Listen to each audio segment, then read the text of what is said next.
don't give up, don't give up, don't give up. Yep. Keep going, keep going, keep going. The group that just got into running the business, you and I have talked about this before. I think you need to figure out some sort of operating strategy. Yeah. I like to think of strategy, structure, people, because that's what they teach at Walmart. I think that's a Bain system that they teach. Try to figure out what is your strategy. Yeah. Try to figure out what structure you need. Like what kind of org chart do you need to accomplish that? It's usually ops, sales, marketing, finance, HR, something like that. Figure out who your leaders are, give them the resources they need, and get out of the way so you can focus on building the business. Yep. If you're the one doing any one of those things as the new OpCo leader, you won't be able to grow. That's right.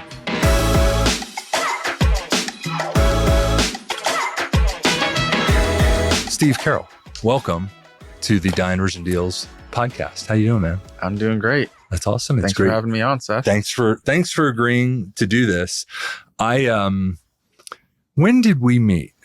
It's got to be 2 years, year and a half ago. Yeah. It was on the beloved LinkedIn. It was on LinkedIn, which I love. I'm on a number of boards that like that whole thing started with someone like you reaching out to me saying, "Hey, like you seem like a real person. Would you mind like chatting?" And I'm like, "Sure, dude. Let's talk." And it's just a beautiful thing. For as much as I now hate all the spam that I get on LinkedIn, it is amazing that just from that platform, we've developed such a nice friendship. It's really cool. LinkedIn's been huge for me over the years at various stages of my career. It's helped me in so many different ways. Yeah. Beyond Facebook and Instagram and all those other places. So we could go on and on about LinkedIn. It's been huge for me. That's awesome.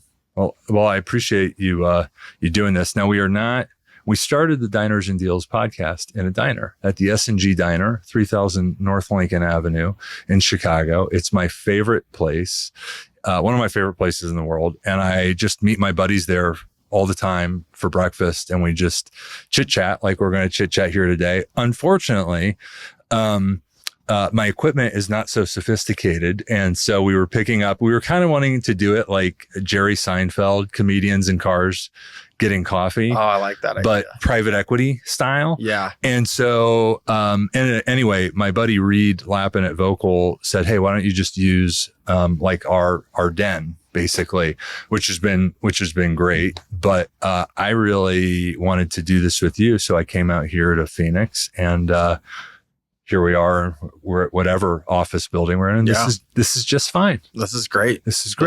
We should do this again. I love this place. I agree. Well, let's see how this one goes. And if this is fun and you'll come back, then we'll do it again. So now, when did you found Kelso Industries? Officially, it was May of 2021. But that was many, many years leading up to getting that started. Yeah. So it's almost not fair to say that it was May of 2021. It's just when the documents were dialed and our first acquisition closed. Yep. So in my mind, it was many years before that. But in reality, it was just a little over 3.5 years ago. Now we're going to get into a whole lot of stuff, but here we are 3.5 years later. What is the size of the company now?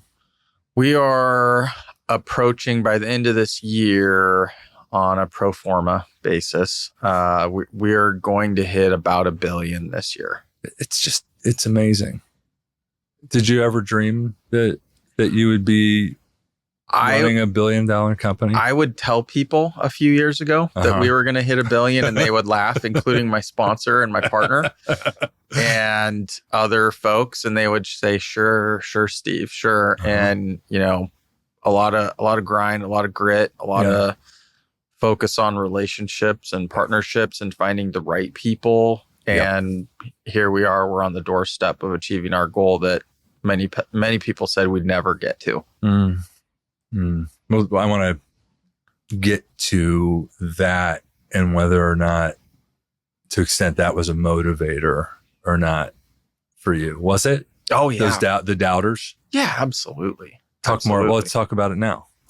Well, I grew up in a small town, and my family had a little bit of means, and we were farmers. My dad had a job as a lumber trader, and but no one was around to take care of this was a tree farm. Okay. So it's not milking cows, but there's still a lot of hard work on this thing to keep these plants alive. And so I grew up in a lower means community and did not have major expectations, but had a lot of goals. Just didn't know what you could achieve in life. Yeah. And so when did those goals first start sparking in you? When did you first when do you remember recognizing that you had this type of drive ambition? In middle school, I'd always had good grades, but I would selectively have good grades. I know someone like that. You know someone like that? I do. Actually, I know two people like that. Well, my dad recognized that in me and said, hey, why don't you just try to always get good grades? And if you get 100% good grades, I'll pay you. And I'm like, wait, you're going to give me this money that I so desperately want to buy basketball cards or a video game or a pair of Michael Jordan shoes, which I never had enough to buy, but I wanted that money so bad that I was willing to do whatever it took. Okay. And that's around the moment in life where I realized you can earn enough to buy a TV. I bought my TV when I was 8. So I wanted to play Nintendo without my sister bothering me in the same room, but I had to save up for it. Yeah. So my parents didn't buy it for me. So it was kind of a build. And even now my career and my goals are still a build. Yeah. Because I feel to me, that's what it's all about is the build and the growth. To me, that's way more fun than anything else. Yeah. Like the journey of whatever it is way more fun than actually the end point. And so I just love always putting that out there. So in high school, I had some goals to be at a certain level financially and have certain, this or that. And I achieved those goals a few years ago. Yeah. Right. And this is not the end point. So let's keep going and let's keep putting those out there. And when I was at Walmart makes you think big. If you want to make an impact there, you have to think really, really big. Yep. Otherwise, no one cares. That's right. So I brought that moving the needle. I realized the same thing at AECOM, right? Because when I joined, the company was $8 billion. When I left, now I had a little bit of a contribution to it, to that growth, but we were a $20 billion enterprise. Awesome. And the bigger you get, right, to move the needle, it requires really big thinking, really big action. Yeah. Anyway, but let's go back. So how did you end up at Walmart? What was that journey like? So I did the blue collar lifestyle. I thought I might be in some kind of landscaping nursery business. And then my parents had some hard times and the nursery was no longer a part of our family any longer and caused a little bit of a scare for me personally and for my whole family. And how many brothers and sisters? I have a brother and a sister. Yeah. And kind of thinking that there was going to be this safety net almost of, oh, I got this. Yeah. That there was a pivot, right? And that also sparked some of my internal desire to make sure I've got something I'm working towards because you never know what could happen. Yep. So blue collar life there, went to college, and I just did not see myself sitting at a desk doing finance stuff, which is funny because that's mostly what I do now. So At a younger age, I thought the thing that would be the most exciting would be to continue on a blue collar lifestyle. So I did construction management in school. Yep.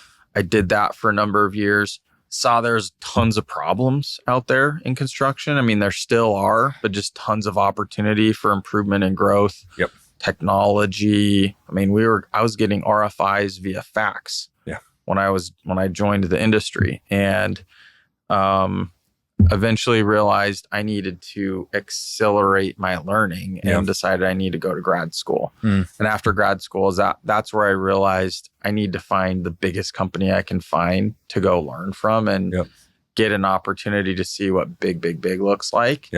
And that's why I ended up at Walmart. And shaped a lot of why I wasn't scared to say Kelso was going to get to $1 billion. Yeah. So how long did you stay at Walmart? And was Kelso what you launched after leaving? I was at, yes. Okay. I was at Walmart corporate for 7 years. Okay. And I had 2 of my 3 kids. Yeah, I had 2 of my 3 kids while I was there. The other kid I had during grad school. I'm just very... Why not? Yeah, like, why not, I guess. Like, we don't have any money. Let's figure it out. So Walmart, to me, as crazy as this sounds, I thought I'd only be there 1 or 2 years. I had a little bit of entrepreneurial success with helping some friends with some real estate work. And I had enough that I could have not been at Walmart. I could have gone out and done something probably in the real estate space. And I just, there's so much at Walmart to be excited about. The changes in what's going on with digital, and I just had to be a part of it. And I kept finding myself, I would interview at other companies or whatever, and I'd come back home and I'd be like, that place isn't better than here. I love what we're doing. And I always found myself into these exciting segments, building new P&Ls from zero in many cases, and used that time at night to work on many entrepreneurial opportunities where I mostly just flushed money down the toilet. That's good learning too. Now, there's got to be something else about Walmart too in that environment, in terms of the talent that you were surrounded by as well. Yeah. Was that another part of the compounding that kept you? Yeah. My eyes, I feel, in life are continually opened because I'm just super curious. I love hearing about other people and what they're passionate about and what they've done and where they're going. And I mean, the CEO for eBay used to be a leader that I worked around. He was, pretty high up, but the CEO from Walgreens. I mean, there's many very high level C executives that are out there in Fortune 500 companies that have come in through Walmart. The chief marketing officer for Ford. I mean, all sorts of folks I got to work with and learn from, and leadership training and development and team building and strategy structure, people, all the stuff that we use in Kelso now. The day one mentality, Jeff Bezos. I had to study them a lot. Being in retail, and we talk about day one a lot in Kelso because it is day one. We're trying to build a $20+ billion business. Not a $1 billion business. So we have a lot of work to do, and today's still day one. So Walmart really formed much of my vision and thinking, even though it's a different industry.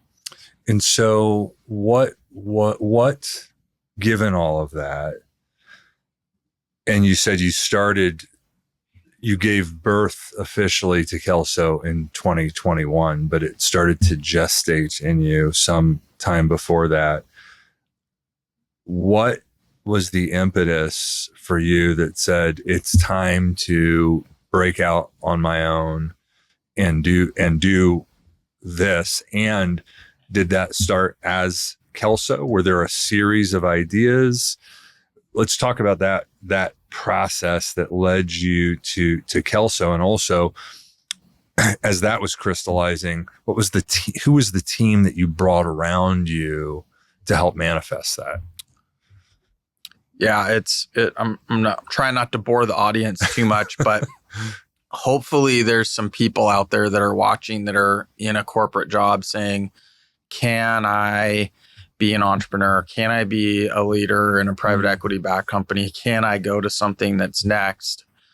And my response is absolutely you can, but you got to network and grind your way to it. Nobody's going to give it to you. Yep. And in my case, that's the way it was. So I flipped a house in 2015.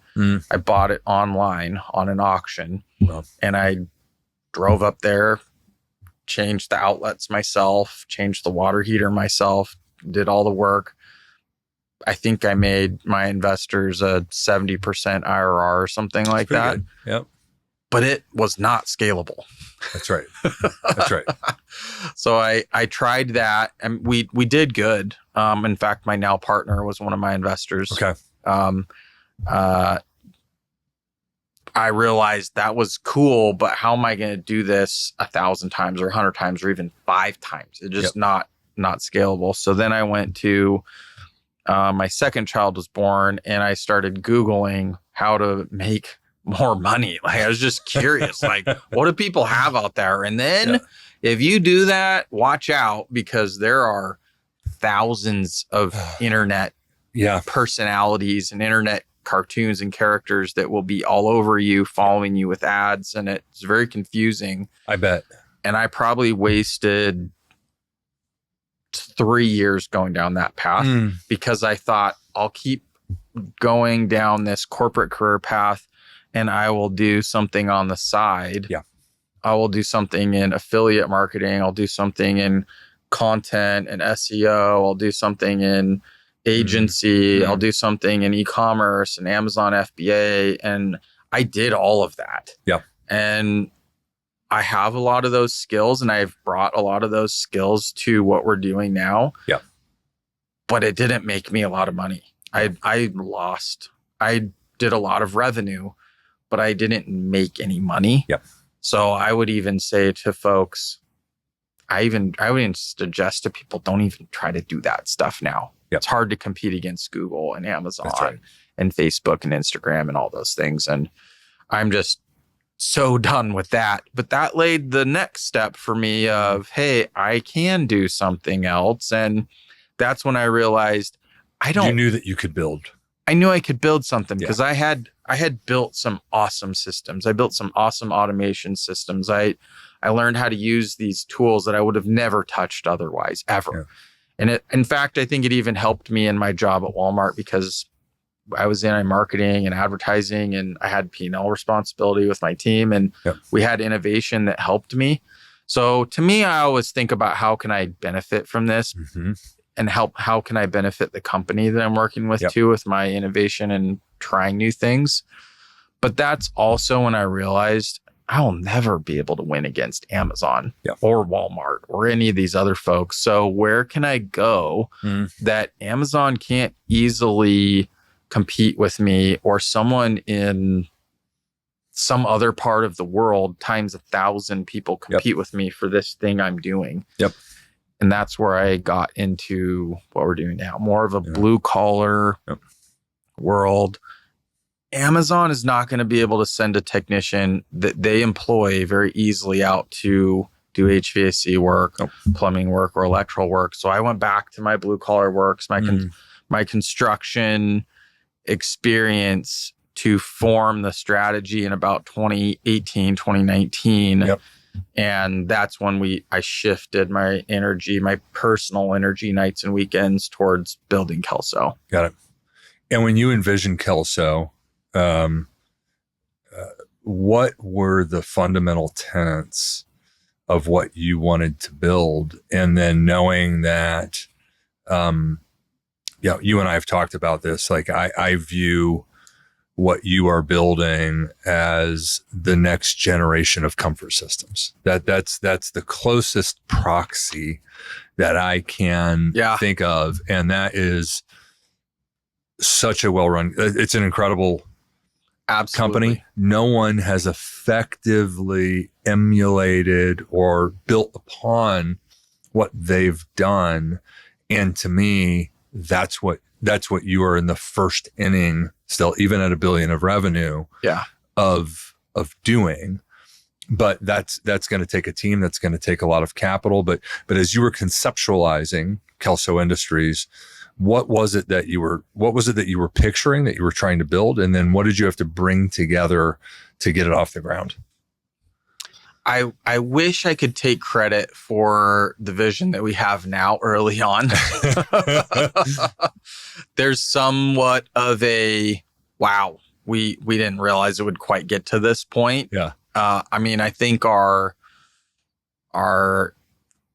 depending on the conservative or the aggressive look, the 5-year and the 8-year goal we hit 2 years ago. Yeah. When we initially set up our deal with our partners. So the yardstick has continued to move out as we've hit these goals and realized early on, there was some interesting discussions with my partners and I about what should the name of the business be. It was going to be Kelso, but Kelso what? Yep. Is it going to be Kelso HVAC, Kelso heating and cooling, Kelso this, Kelso and that? why Kelso? Oh, thank you. You're welcome. Kelso is the name of the elementary school that my business partner and I met at in 4th grade, Kelso Elementary School in Sandy, Oregon, where we grew up. So it's amazing. Our roots, you know, and relationship and the history of who we are, really, this isn't just some private equity roll up. Yeah. This is me and my friend literally grinding in our careers to be ready to do this at this point and having the ideas and the collective experience to be where we're at. Yeah. That's why we named it Kelso, because that's where our relationship started. It's beautiful. It really is. It's fun. It's fun too, because we also started Kelso because we wanted to pick one by one every person we worked with. Yeah. Because we had both worked with people we didn't love working with. And who cares if you make a bunch of money, or who cares if you have an even job if you have to work with jerks all day long.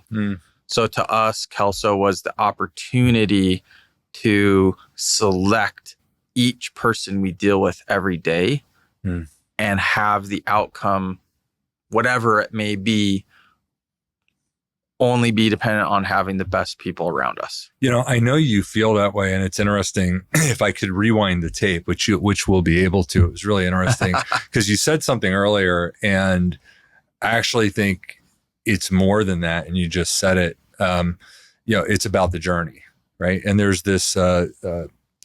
It's a very accessible book on Buddhism that I love called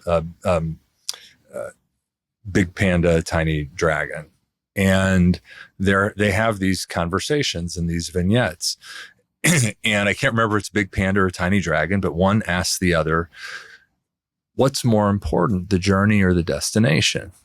And the response is the people, the company that you're with. Yeah. Right. And so for you, and I think for the best companies out there, it's the journey, right? And it's the people that are with you on that journey. I think it's that combination for you. Could not agree more. Yeah. At the end of the day, who cares if we build some big, huge business if we don't like who we work with? Yeah. I would be doing something else. Yeah. Well, I would have already moved on. Yeah.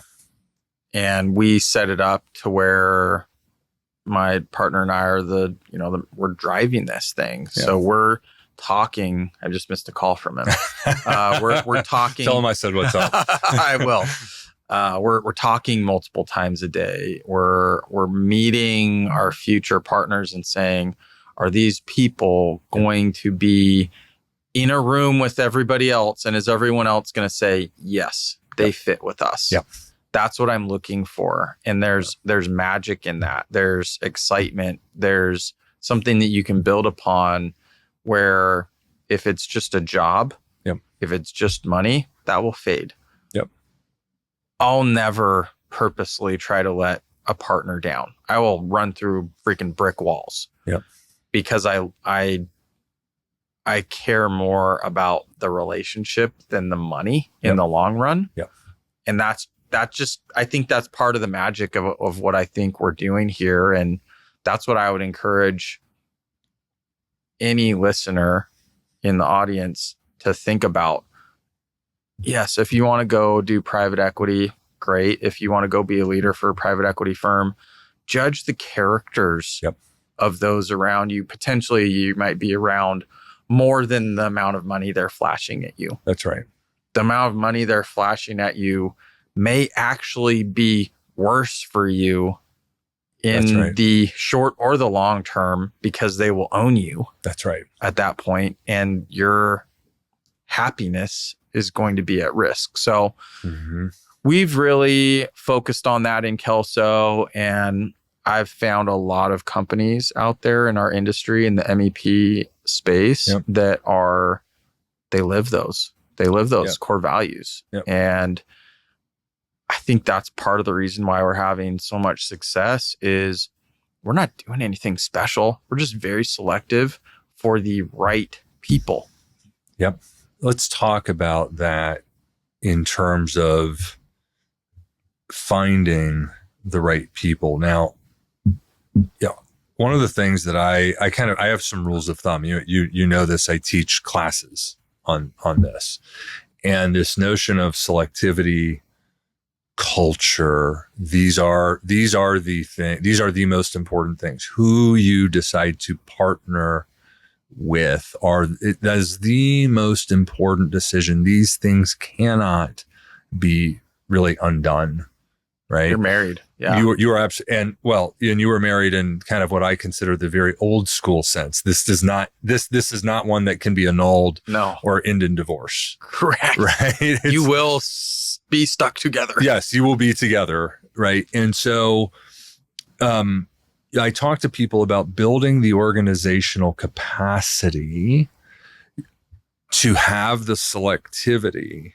Right. And so, at the beginning, it can take, you might have to meet with 60 targets to find the one, or 30 to find the one, or 20 to find the one. And then in the lower mid-market, this is something that a lot of people don't talk about. Companies under 50 million in revenue, only one of 3 LOIs goes to close. Something might happen right along the way. I'm curious if this is part of what this focus on the right people, the right platform, the right businesses, from the time you had the conception, right, to really finding those fundamental building blocks. Right now, I'm curious to know what that took. And then I think what happens, and I want to hear this part 2 of my long and winding question, is I think that what happens is as you build that, and as you find those right players, especially in industries like this, they have peer groups, and they are then able to attract their brethren, so to speak. And so you're able to pick up velocity, right, based off of picking the right people and being good to your word. I'll hit that first, and then I'll go back to, I think, your first question. We just announced, won't say the day because I don't know when this will air, but we just announced a recent acquisition that was an awesome business, a quite large business actually. Referral from one of our other partners. Someone that they had worked together with for a number of years successfully. Partners, enjoyed spending time with each other before I was even in the picture. And so that does play into the success, because we're not just focused about the money. And the people that are focused on the money only tend to have a worse outcome long-term, relating with other people, growing. We call it cross-selling with the other teams. Absolutely. That all is so much easier when it's somebody that's already been doing that and is in that mindset of collaboration and cross-sell with the other teams. Correct.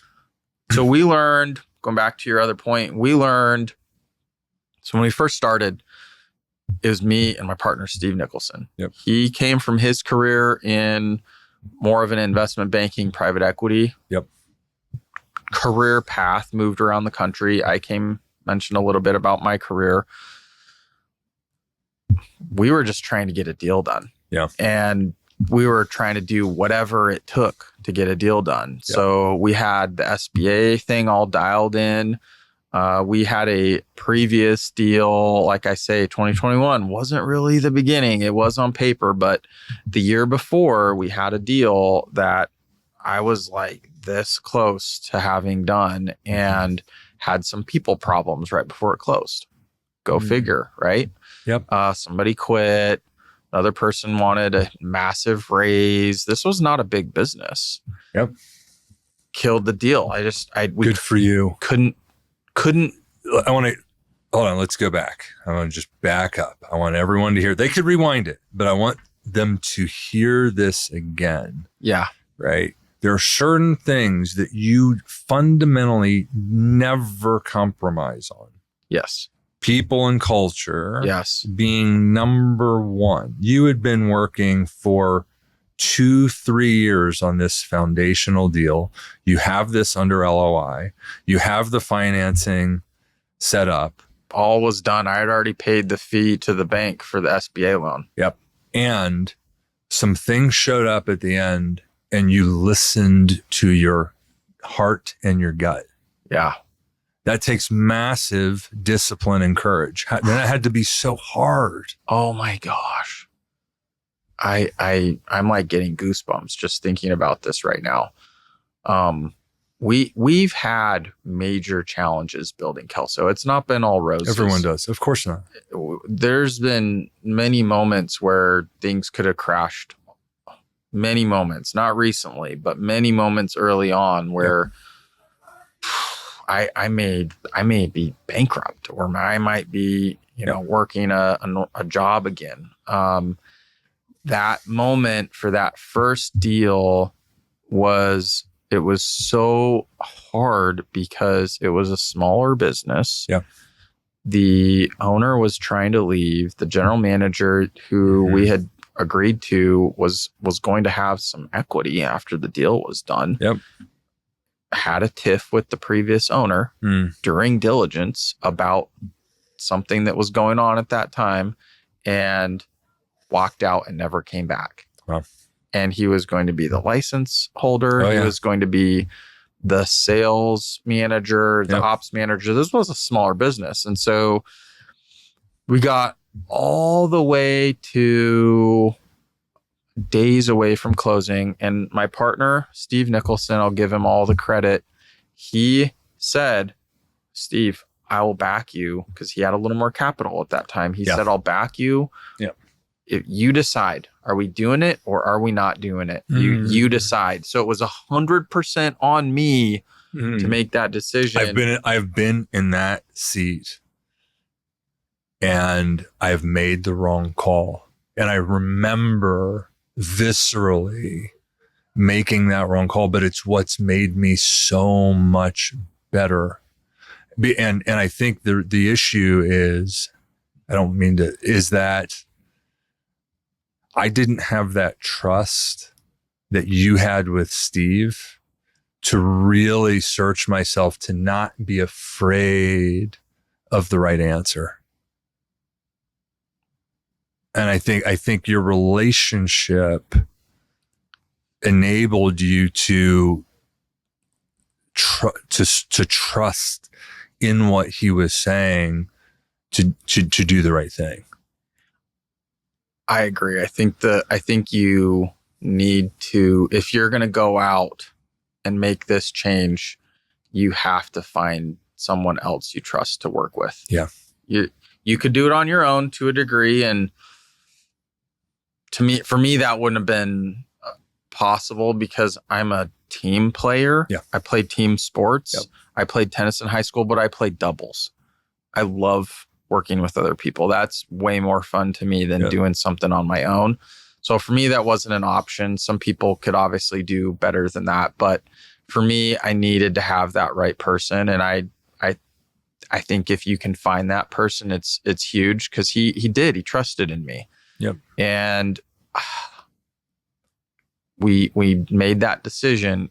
I remember it was September 2020. My son, who's my third child, was born in March of 2020. Yep. It was also during COVID. Yeah. But I remember thinking, man, I've just wasted not only the months of this deal, but I've wasted the energy leading up to this, and probably the last 2 years I felt like I had wasted. Yeah, I understand. And there are going to be people out there in the audience, I imagine, who are going to be at that moment. I have friends I've been helping, guiding, giving advice to for years that I know are going through that when a deal doesn't go through. Yep. You have to pay for all the broken deal fees personally. Yep. The lawyer, the Q of E, the SBA loan. If you don't close, that's in the garbage, and it freaking sucks. But I'm here to say you're better off if it's for sure not the deal.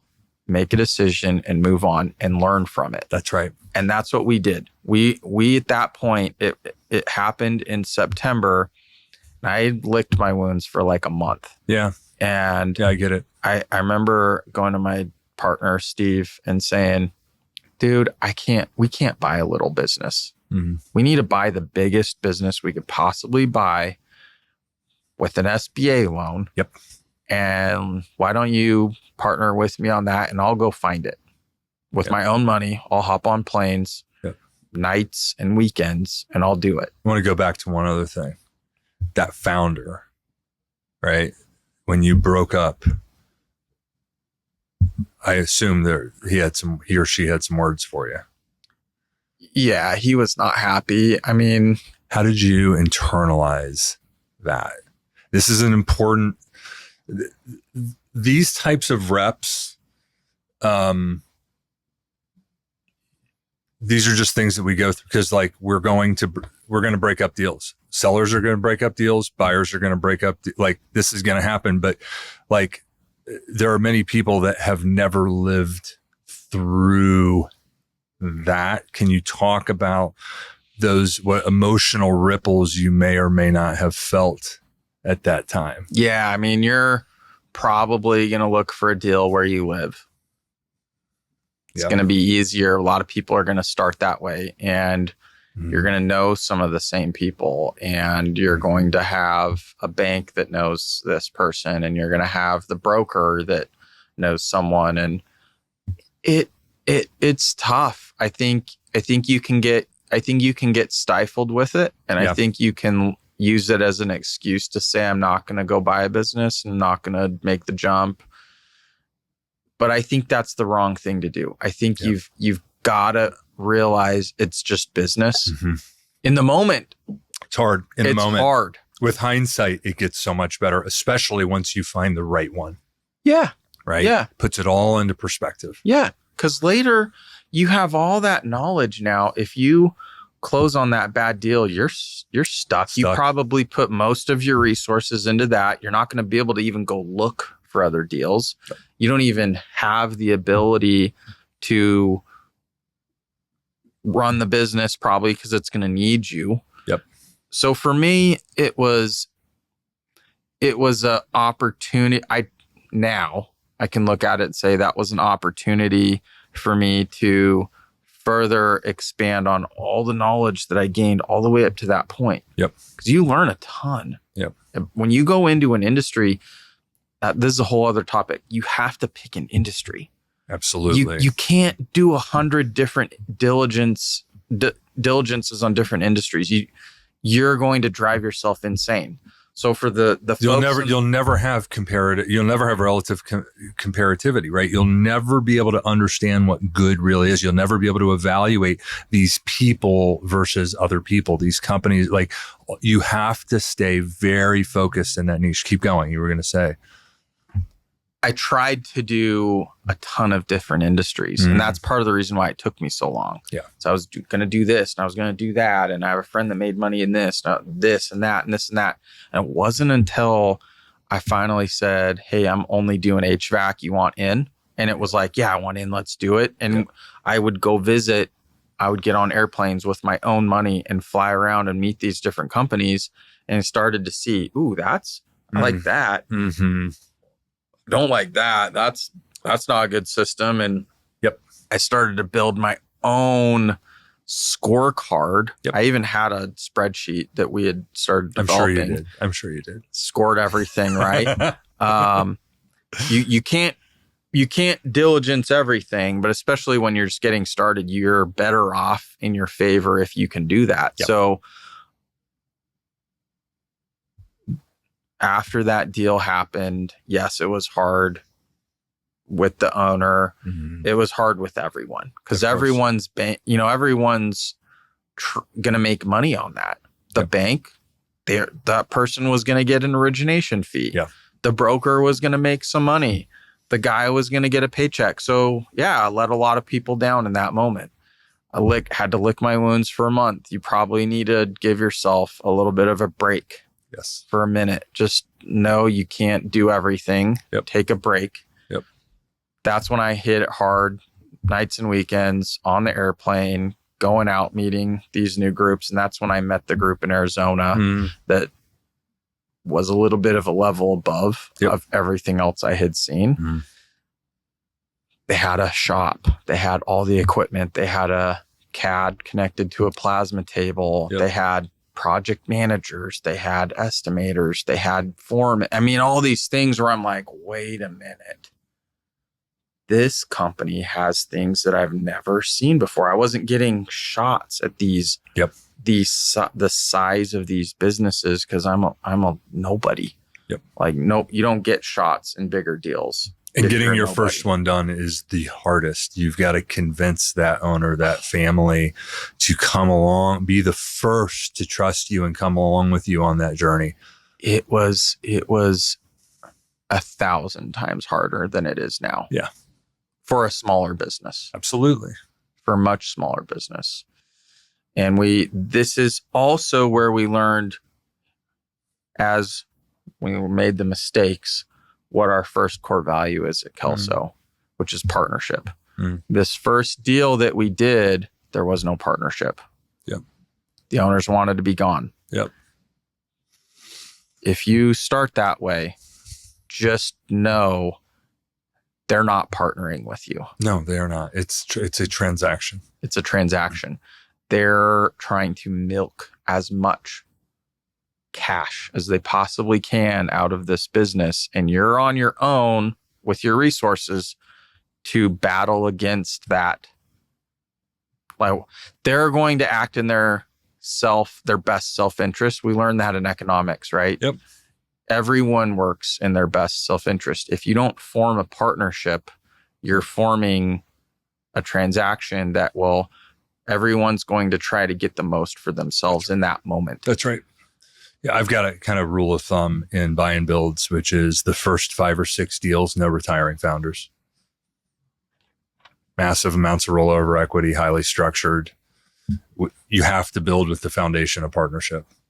Sometimes you don't have a choice, and that to get a platform going, sometimes these are the trade-offs that you have to make. But ideally, right, that's what you're looking for but sometimes to get it going, and you just have to know you are stepping in to run it. You own it. No one's coming to get you, and no one's coming to save you. No one's coming to save you. And the seller always has the advantage. Always. They know everything. As much as you can diligence it, they have the benefit of true knowledge. There's so many ways that you can get yourself into trouble buying a blue collar business. And you're right. I think the best way to do it is a partnership. Which but sometimes to get it going, you got to get it going. I couldn't convince anyone to do a partnership with me when I was first started. Get it. I was coming out of a corporate job. I had schools and degrees, but who cares about that? You know, the blue collar community says, show me the That's money, right. show me what you've done. That's right. Put me in touch with someone that you've done this with. And I'm like, I can get an SBA loan. That's right. That's right. No, this is what you got to start with, right? And so you guys closed that one. And yeah. So we learned, this is again another learning. We learned that a lot of brokers not super sophisticated. Mm-hmm. So this business was marketed at a particular price point, sans working capital. Mm-hmm. And this is a B2B HVAC company with general contractors that pay you on average 80, 90 days, 70 days, 60 days, whatever. Maybe a good payment term is 35 or 40 days. I mean, that's over 10%. Especially if you're working for GCs. Yes, exactly. So I knew it was tough because I worked for GCs. I knew it was tough on the subs. I knew the payment things were difficult, but until you're in it, until you're studying the industry, you don't really understand what the real cash impact is on these companies. And so we realized through this process that we needed way more working capital than they were trying to tell us we could do this with a fraction of the working capital that the business currently has. That business has much more than they thought we needed. They also didn't understand what working capital is. That's a whole finance It's a whole other discussion. Oh my gosh, we could get into we could talk for hours. Hours. We have to talk about it for hours in our business still. Absolutely. It's a very big deal. So this first business didn't have any working capital and it was maxed out at the SBA loan level. So enter private equity for us. It started at that point. We already had the deal. We were working on closing it, but we didn't have all the capital. So that's where private equity entered for us. And I could talk for days about how awesome our sponsor is. Our first sponsor, we've had to, grow a little bit from there, but our first sponsor, they're a group out of Salt Lake called Peterson Partners. I have to give them a shout out. They're fantastic. They're awesome. I don't know if you've interacted with them at all over the years, but they have great people there. They have a partnership core value too. They focus on people. They've been amazing for us. Couldn't say enough good things about them. My partner there, his name's Spencer Clausen. We have a regular communication with him and he's been awesome. So anybody that's trying to go out there and start on your own could be a good place to go build a relationship. Yeah. Agreed. So I want to pivot for a minute and then because we could go on for hours and we have pickleball to play. We have dinner. We have a lot of stuff. Yes, we have a long date today. Party. This is like a fantastic date that we're having. This is awesome. But we'll have you back again. I want to talk about building the team, building the core functions. Did I hear you say correctly? It's now 18 acquisitions after 3.5 years? 19, and we're adding our 20th. Amazing. It's just the velocity is amazing. Let's talk about your CFO. Let's talk about office of the CFO. Let's talk about what it takes to find the right running mate in that seat and the iterations of building out the finance and accounting and FP&A function. This could also be hours, this conversation. Early on, I was operations. My partner was finance. His management style was delegation. And the problem was we didn't have a lot of people to delegate to. Right. So you get into a little bit of trouble pretty easily with people with no accounting degrees, no POC, percentage no of completion for those that don't know yes. POC. Yes. Thank you for clarifying that. If you're going to get into small business ownership, you better figure that stuff out. Yeah. Payroll, accounts payable, accounts receivable. These are basic terms that you learn in accounting 210 when you're just starting in school and your undergrad. But these are the lifeblood of the business. And it's not a press the button and the job gets done kind of a thing. And when you're at Walmart or big companies, you don't even get exposed to it. No. Because there's armies of people working on this stuff. Yep. Unless that's what you did there. And if you did, you only deal with a sliver of it. So for me, this was a big, big learning curve. Managing working capital, managing cash, weekly payroll. Most blue collar businesses are weekly. Some of them are twice a month, and we have both in our company, but it's a change. It's a change, and you need to get trained up on it very quickly. And I was not. I had to learn a lot. So was my partner. He didn't know about this stuff. He was in private equity, but at a different level. So early on, we didn't invest like I think we should have early on in the right finance management. We had a little bit of help from a third party, but you need more than just a couple hours a month or even a week from someone very competent that does know what percentage of completion accounting is. WIP accounting, all WIP management, all these things are very, very big deals. Absolutely. So we stumbled through this. We had hired a few people along the way, and I wished all of them could have worked out, but we had to make some changes. In fact, one guy, never going to forget this, decided that he didn't want to work with us anymore on a Wednesday. I was in Utah. I got the email saying, I don't want to work with you guys anymore. I'm leaving. He was our VP of finance for a private equity backed company. Bailed on me. No 2 weeks. Nope. No discussion. Wouldn't pick up the phone when I tried calling him. Wouldn't text back. Literally nothing. And this is someone that's still out there working in the world as a finance professional. So we were lucky enough to land on some better people shortly thereafter, and things started to stabilize. But finance is a huge deal in small business ownership, in roll-ups and private equity. Not just for reporting to private equity.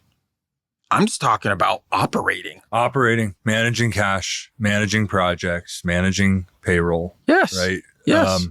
Just especially in blue collar, especially again, when you're paying subs, you're paying your own people every week, especially when you're not working at the beginning direct for owner and you're working for, you're working under general contractors. And it's an area that you almost have to overinvest in that piece of the infrastructure. If you were to go back and do it all over again, overinvest in that piece of the team, that piece of the operational and infrastructure, and grow into it, because having the visibility, the transparency takes out so much fear and anxiety, and so much time. You're constantly chasing yourself when it's not right, second guessing everything, that frictional cost is massive. I think it is. You're totally right. We underinvested in it early on, and I think that's a bit of a mistake. You have to be careful to run your business and survive. But you know, would you rather grow or invest in finance early on? I would say invest in finance early on is probably a better answer than trying to grow. We made that mistake early on. Before we had done a lot of acquisitions. We didn't get our second acquisition done until a year after we started. We spent an entire year looking for another acquisition and just surviving getting through the mess of getting a system in place and a team in place that was a partner level. I totally understand it. I've been through it. I'm going through it. I completely understand. And once you get it right, though, right, then you can start to accelerate. Oh, and that is so true. I look at our team now, our finance team now. It's huge. Yeah, compared to where we were. We were like me and my partner Steve Nicholson. That was it. I was operations and he was finance, and that we were that way for over a year. Year and a half probably. Having the right finance team has been huge. I couldn't give enough kudos to our current finance team, our CFO. My partners worked with him for many, many years before. And so again, partnership, relationships, right? That's huge. So he made a jump to come over to Kelso a year ago. Okay. It's a risk, right? Absolutely. We're a new thing. We haven't been around that long. Things were still kind of starting to settle more a year ago around here. And still in the cosmic ooze. Still in the cosmic ooze of a lot of acquisitions. And how are we going to manage all of that? So for him to come over, he wouldn't have done it if he didn't have a relationship with my partner. Absolutely. It just wouldn't happen. So never burn bridges. Always focus on the long-term thinking with your relationships with people you work with third parties. You never know who might be your boss, who might own your company someday. That's right. Who may be someone that can help you or refer you to something. So I will give those two credit for that for sure. And our finance team now has tremendous amount of responsibility over cash, a lot going through our business. Absolutely. At this size. Payroll is it's a big deal. Absolutely. Managing working capital, managing capital for acquisitions, getting reporting done. Just getting whips done every month is a big deal. So our finance team is awesome. Early on, I was hand selecting and recruiting people, and many of them worked, but a couple of them that didn't. We've kind of got past that, and now we're recruiting people, and the people on our team are definitely world class. That's great. Much more fun to be at this stage of the process. I can brag about them now. A couple of years ago, it was tough. I get it. A few years ago, I couldn't have had this meeting. I understand. And you've earned your way to that, right? To this point. Listen, this has been, we could go on and on forever. I hope you come back and we just talk about more stuff. But it's important, I think, to have balance. I want to go have some fun with you. Yeah, man. Today, right?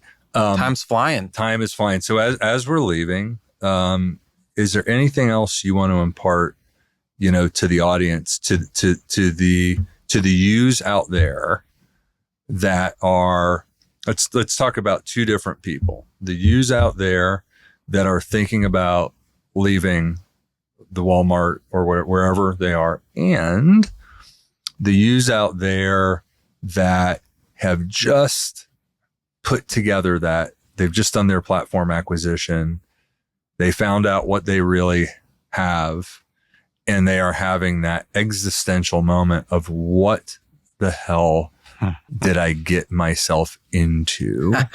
You've had that feeling. Oh man. Yes. So can you talk to both of these folks for some final thoughts? Absolutely. I'm very passionate about this. I like you, I'm just trying to give back, and I'm mentoring a handful of people at any given time, just with phone calls and texts. And hey, you're at this point, you should try this. If anybody ever wants to reach out, I'd be happy to offer unsolicited advice just to help out. I know you will. In the beginning, you just have to pound through it. Yep. That person who's just starting, it will not happen if you don't figure out a way to pound through it. Yeah. Nobody's going to make it easy for you to be where you're at. You may need to work a day job, and you may need to work 40 hours a week outside your day job somehow to make it happen. Yep. And pay for your own airplanes and pay for your own meals and try to convince people with limited resources that you're the guy. Yep. But I think it's a worthy use of your time. I think you will be fulfilled in a way that you can't be fulfilled in a big corporation. Yeah. And you can materially improve and impact the lives of the people whom you will oversee if you have the right core values. Because a lot of these people are stuck in a small business with no future. That's right. And you should push through it if you have the right motives. Yes, you should try to make money, but you should have the right motives to help people. Yeah. And you push through it because you believe that those two things are better for you to do than just staying where you're at. That's right. So the first one I would say, don't give up. Don't give up. Don't give up. Yep. Keep going, keep going, keep going.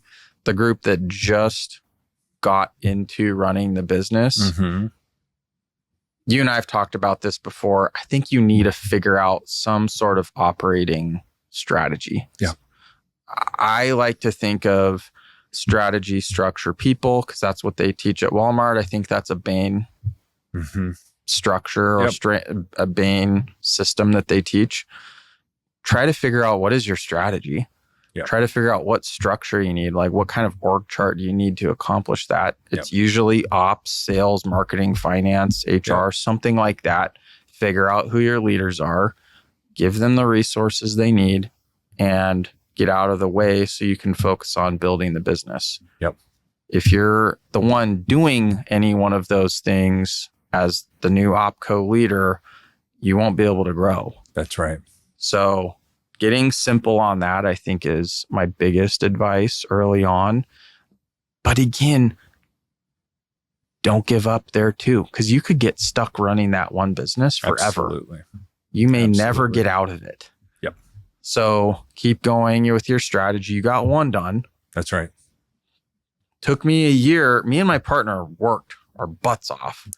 And it took us a year to get our second one. That's right. We've done 19. We're about to add 20. It almost seems crazy to say now, but that first one, that second one, really, really tough to do. Yep. And you should not give up. You should never give up, but push until you get to 2, 3, 4, 5. That's right. Somewhere around there, there's some magic that happens. That's right. That's right. The velocity picks up and you are able to elevate. You're able to bring in the right talent and you're able to elevate. Yeah. Listen, I love this. Thank you so much for doing this. Let's do it again when I'm back out here. Yeah. Well, it's not going to be so hot for a while. You might as well plan to come out at some point. Let's do it. All right, man. Listen, I really appreciate it. And we'll talk again soon. Thank you so much for tuning in to Diners and Deals from our not so dinerish location, but still had a very good conversation. Yes. Just two guys hanging out. And thank you so much for sharing the wisdom. Talk soon. Bye. Thanks.